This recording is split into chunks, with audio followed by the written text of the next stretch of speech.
And all of you who gathered after here to just remember the late Jacob. It's a good thing, I think, to thank you, all of you, young people, older people, who made a decision that a year should not pass without us gathering here and just create time and remember. Because if you do it for someone, they will do it for you one day.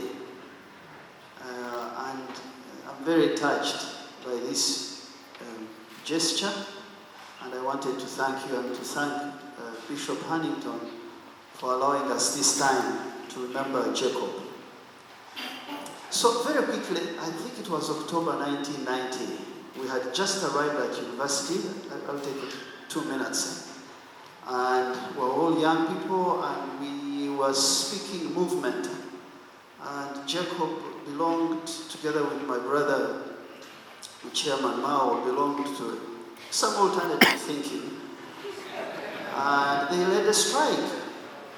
And it was a very violent demonstration that brought police in, and they shot and killed 2 of our colleagues, Thomas Okello and Thomas Onyango, I think.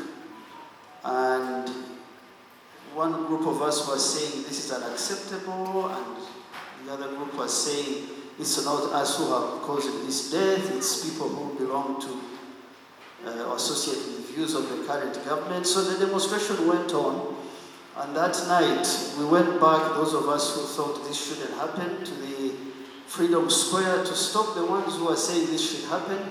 And police fired at us. It was around 7:30, and I remember near the social science building there was a ditch, an incomplete structure, and I went headlong and I broke my back. And I said I'd never forgive Jacob and people who planned this.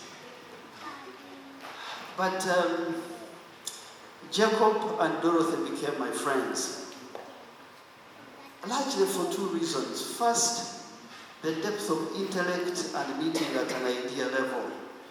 That there is nothing you can't discuss, inside out, thresh it out, and challenge each other on the basis of facts, not opinions, not hearsay. Even if you hold an opinion so strong, it doesn't matter if someone challenges you, you come their way or they come your way. The second one is this quiet confidence that when you take on something, you take it to the end and you don't shout about it, and you have friends. So I'm not a politician. Many of you don't know me, I've never been in parliament.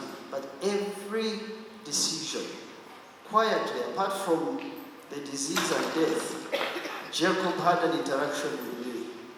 He had deep concern for the quality of institutions, the quality of leadership in the country, the future of the country. And I found him a soulmate in that. So we became friends, the rest is history.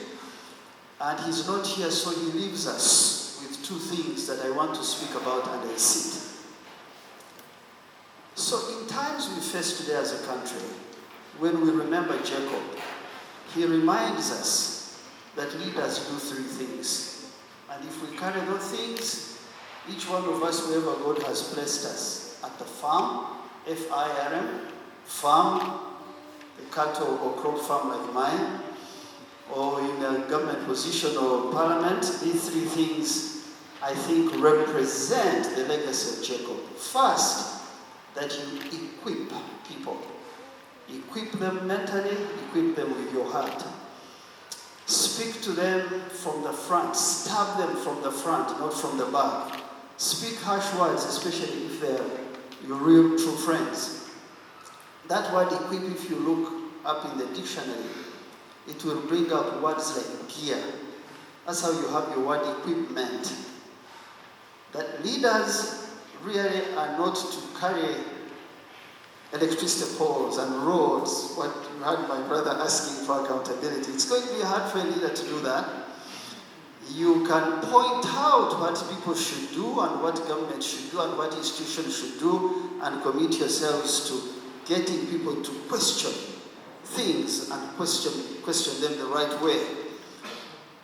When you equip, the second thing you do is inspire. And Jacob did that very well. So when you see people gathering and saying we are going to remember him, he equipped them with something. And he challenges us to keep equipping people, because we leave nothing in the world other than the people who follow our ideas. The second thing is to inspire. That word inspire or inspiration comes from the same etymology in English as the word breathing in. That when we inspire people, we breathe fresh air in their souls, in their spirits, in their thinking, and we leave them challenged. We leave them better people. So leaders equip, that's what he taught us. Inspire, the second one. The third one is that leaders identify seeds for the future. Again, Jacob just shows us. I walked in here, and all I can see are people who really have not forgotten him, his words, his thoughts, what he did, his approach. I just was trying to learn the song there. My sister was teaching me. I know that Jacob was deeply cultural as well as spiritual. And that's what Ladit, Chief Justice, does. He's the one who taught me the word Oneg Onyo. It is the same word we call Rita Zije, Lake Albert. It's the same word in Luo. So these people are deeply cultural. Keep the language, keep the customs, keep the food, because that's very important. But the seeds are so important, because seeds, depending on the soil you plant them in, some will die, some will make it. And I just want you to understand this. Every seed has a husk.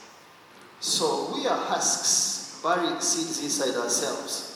Often some people go through life without ever removing this husk, and they die within their husks. They don't fulfill their purpose as God gave them.